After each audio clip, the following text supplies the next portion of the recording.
Okay, let's review second round of the World Cup.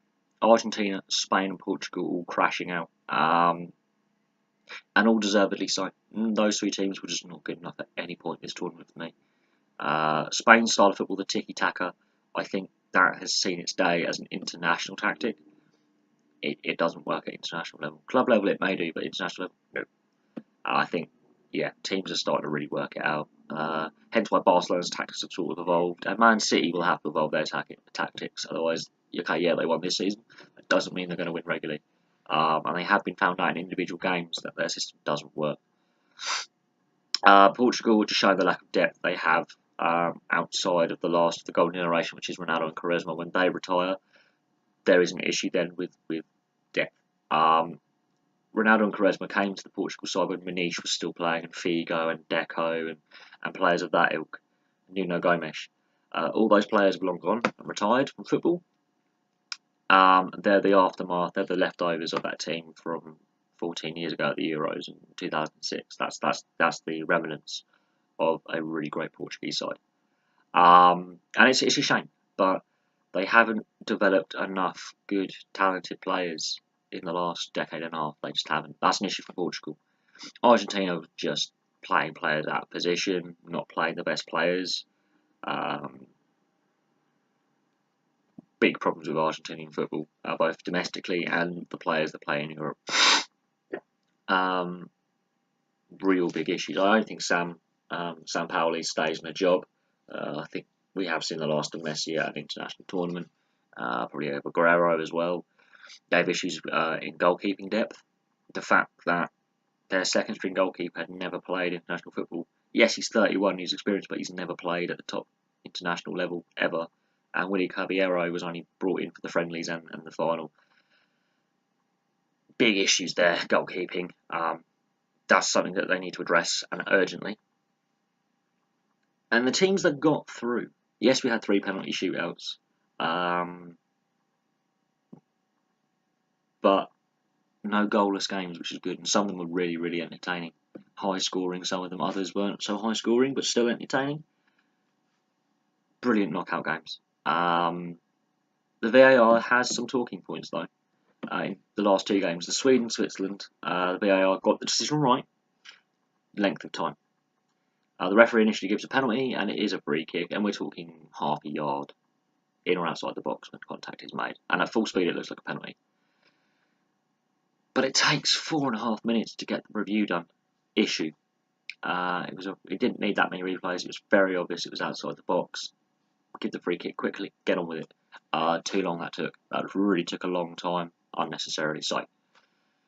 When it came to the England Colombia game last night, the headbutt, that should have been a red, not a yellow.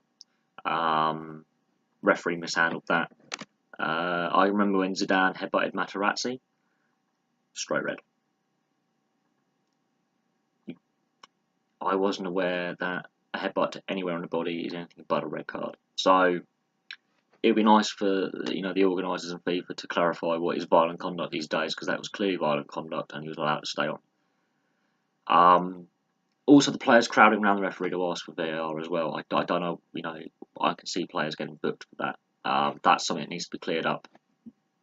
And cleared up very, very quickly. And resolved. All told, the hosts getting through is important. Really, really important for the tournament. Brazil scraped through. Uruguay looked pretty good now. They look like they've turned it on. Croatia played ugly and won. Considering they went behind against Denmark and they looked wobbly, they got straight back in it. The teams that I expected to get to this stage, get to the quarterfinals, are there. There's a few surprises in there, like Sweden, but the teams that were expected to get there, these are the ones that qualified directly from qualifying, didn't have to have a playoff apart from Sweden. These are the strongest teams from qualification. It is European heavy. There are only 2 South American sides that made it this far.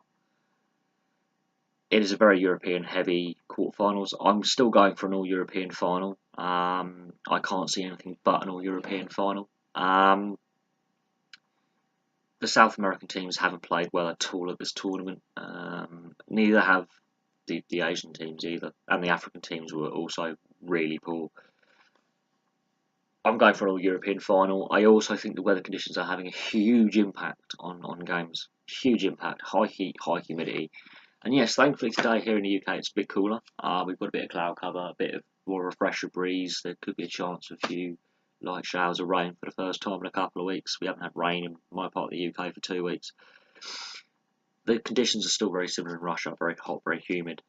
So if you've been watching my videos over the World Cup, you'll see that I'm sweating quite a bit and I'm only wearing light t-shirts and shorts doing my video reviews. It has been oppressively hot so far in this tournament. That has an effect, and some of the teams were really struggling with the heat in the knockout stages. Some teams were really, really blowing hard, really struggling, lethargic.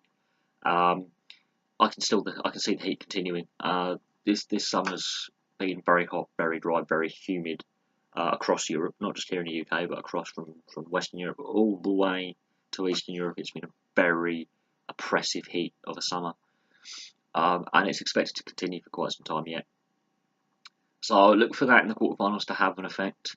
There are those 3 teams that went to penalties. That will have an effect. Now, there are rest days. The quarterfinals don't start until Friday. So we have that gap between games now. We're having rest days now, which is crucial, absolutely vital. If we just had continuous games, I think that would be wrong. So these rest days are coming in. The group stages were fantastic. The second round's been fantastic. And I'm hoping the quarterfinals are fantastic as well.